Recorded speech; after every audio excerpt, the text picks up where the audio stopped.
Meet Nagito Komaeda. At first glance, he's the perfect friend, polite, soft-spoken, and seemingly the only person on Jabberwock Island who genuinely cares about your well-being. He calls himself worthless, but underneath that polite act is a brain shaped by a life of extreme highs and lows. For Nagito, luck isn't a good thing. It's a brutal cycle where every bit of good news is paid for with a horrific tragedy. It's a trade-off that left him with nothing but money, a title, and a very broken worldview. It was actually a surprise researching this video and seeing that many people either don't understand his backstory or have no idea about it. So this was a perfect task for me. Let's dive in. To understand Nagito, you have to understand that his talent isn't a gift. It's some sort of biological law of physics he can't escape. His life is a roller coaster of tragedy and reward. It started small, with the death of his pet dog, which was crushed by a truck. But as he grew, the luck got more violent. In elementary school, Nagito was on a plane with his parents when it was hijacked. In a 1 in a billion fluke, a fist-sized meteorite fell from space, smashed through the plane, and killed the hijacker, and both of his parents, instantly. This is where his brain started to break. Instead of seeing a tragedy, he forced himself to see it as good luck, because he got the money and the freedom. He began to believe that for something amazing to happen, something horrific must happen first. This cycle followed him everywhere. When he was kidnapped by a serial killer and stuffed in a trash bag, he didn't find a way out. He found a winning lottery ticket for 300 million yen. But the final blow came in high school. Nagito was diagnosed with stage 3 lymphoma and frontotemporal dementia. He was told he had less than a year to live. And right on cue, the good luck hit. He won the lottery to attend Hope's Peak Academy. To him, his terminal illness wasn't a death sentence. It was just the bad luck price he had to pay to enter the school of his dreams. This is why he's so dangerous. He spent his whole life watching people die and his body rot, all while getting rich and lucky in the process. He doesn't value life, including his own, because he thinks we are all just numbers in a cosmic equation. To Nagito, a human life isn't a story, it's a variable. If he has to die, or if you have to die, it doesn't matter, as long as the good luck at the end of the equation is big enough. He has distracted himself from human empathy entirely. He isn't a person who experiences tragedy. He's a spectator watching life hand him good to somehow outweigh the bad he's gone through. And the scariest part is he's not just waiting for the next disaster to happen, he's willing to cause it. Because in his mind, the deeper the despair he creates today, the more shining the hope will be tomorrow.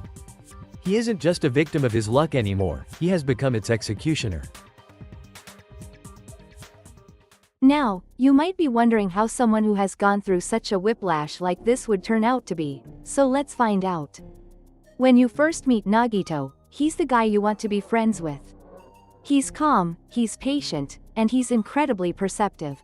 While everyone else is panicking on the island, Nagito is the one holding the group together. He's the only one who respects Terutoru's ultimate chef title, while also not tolerating Terutoru's perverted actions towards the girls. He steps in as a mediator to stop Fuyuhiko from starting fights. Even Hajime, our protagonist, notices that Nagito is too good at this. He's so carefree that it's actually suspicious. But look closer at the optimism he preaches. To Nagito, being hopeful isn't about being happy, it's a radical obsession. When the first murder happens, the mask starts to slip.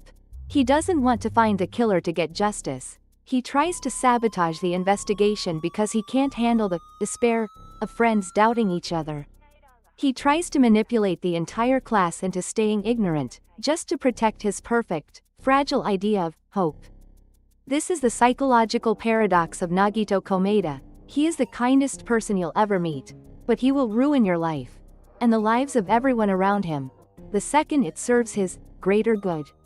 He doesn't see people, he sees symbols of hope, and he will lie, manipulate, and die just to make sure those symbols stay pure. As I'm on the wiki, I actually noticed on his personality page that there's different sections for him. Like first impression, true nature, etc. Either I completely missed this or it's new, but I'm not complaining. This actually makes things a lot easier for us. and we can now divide this into sections rather than just random. I will have timestamps laid out if you rather go to a specific chapter or just don't want to hear another chapter. Chapter 1, Beliefs. To Nagito, hope isn't a feeling. It's an absolute physical force. He believes that hope is so powerful that it justifies any crime. Murder, betrayal, torture, to him, these are just seeds of despair that need to be planted so that an even brighter hope can grow from the ashes. This is the core of his psychology. The worse things get, the happier he becomes. He even accepts his own role as a villain. He's perfectly fine with being the ultimate despair or a murderer, because in his twisted math, he's just the catalyst. He is the bad luck that must happen so the world can receive good luck. He has turned his trauma into a philosophy that makes him the hero of his own story, even while he's covered in blood. Now, you may have heard people refer to Nagito having a God complex, and they're close on that. What I personally think he has is an inverted God complex, also referred to as God bug syndrome. Nagito's worldview isn't just radical, it's elitist. In his mind, the world is divided into two types of people, symbols of hope, and trash. To Nagito, talent isn't something you work for, it's a divine gift. He looks at his classmates not as friends, but as idols.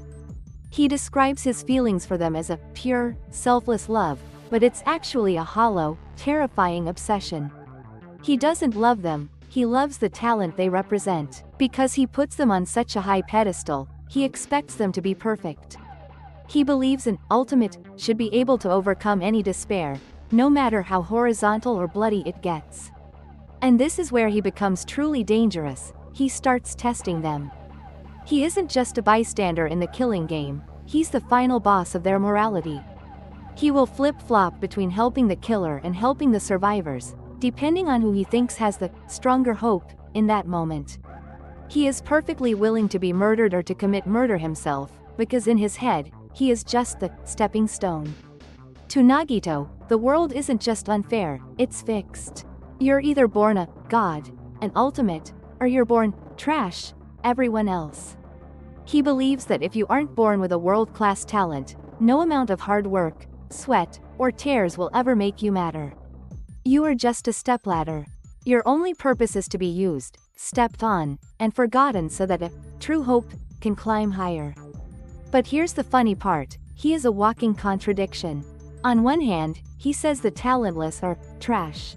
But then, he becomes obsessed with Komaru Naegi, a girl with no ultimate talent at all. He helps her, pushes her, and even risks his life for her, because he finds the idea of an underdog becoming a hero more compelling than any godlike ultimate. He realizes that a normal person is the only one who can actually understand other people. For all his talk about trash and stepping stones, Nagito's relationship with Hajime Hinata reveals his biggest psychological secret: he is jealous. When he thinks Hajime is an ultimate, he admires him. He's envious of Hajime's composure and his confidence. But even after he finds out Hajime is talentless, he can't bring himself to truly hate him. Why? Because Hajime is living the life Nagito secretly dreams of. Nagito doesn't actually want to be the ultimate lucky student. He wants to be normal. We see this clearly in his illusory world, Danganronpa 2.5. In his perfect dream, Nagito isn't a millionaire or a talent. He's just an ordinary student with terrible luck. In this dream, he believes that if he suffers all the bad luck, he's saving the good luck for everyone else. 2. True nature. When Nagito talks about hope, he doesn't just get loud, he gets euphoric. He sweats, he shakes, and his eyes swirl in a way that Hajime describes as a crude mix of hope and despair. It's a state of pure bliss. He treats his own trauma, the deaths, the kidnappings, the plane crash, like a joke, brushing them off as just the price for his next high. But underneath that ecstasy is suffocating self-hatred. Nagito doesn't just think he's lesser, he thinks he's scum. He mocks his own handwriting, refuses to visit friends in the hospital because he knows his place, and genuinely believes the only way he can ever be useful is to die. Listen closely, If you kill for someone you love, like Teru or Pico, Nagito will cheer for you. He sees that as a beautiful struggle. But if you kill for despair, he will look at you with pure, unfiltered disgust. This is where his logic becomes a double standard. He hates Maiken because her hope is actually Junko Inashima. Even though her trauma is just as deep as his, Nagito doesn't offer empathy. He offers condemnation. To Nagito, if your hope doesn't match his definition, you aren't just wrong. You're unforgivable. He's a man who has built a world where he is the only one allowed to decide what good looks like.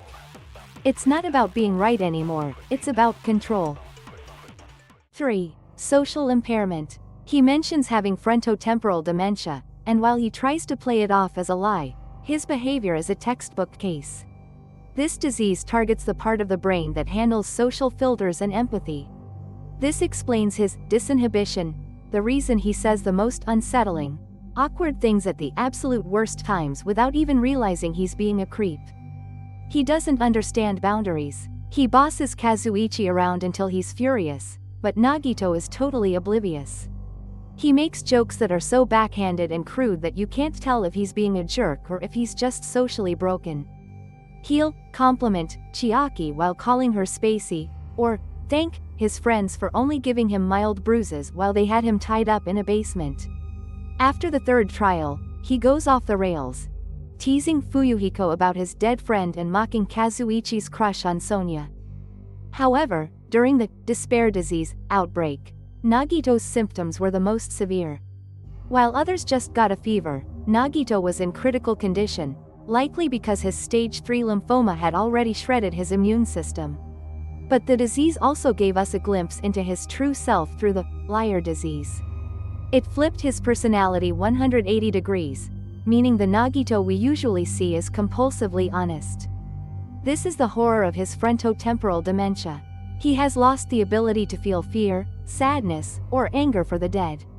When a classmate dies, he doesn't feel grief, he feels momentum. He tells the survivors to use the corpses as stepping stones, not to be mean, but because his brain literally cannot calculate why clinging to memories is useful. He is perplexed when people are afraid of him. He genuinely asks them not to be paranoid, completely oblivious to the fact that he is a walking nightmare. He thinks he's being helpful. He thinks he's being kind.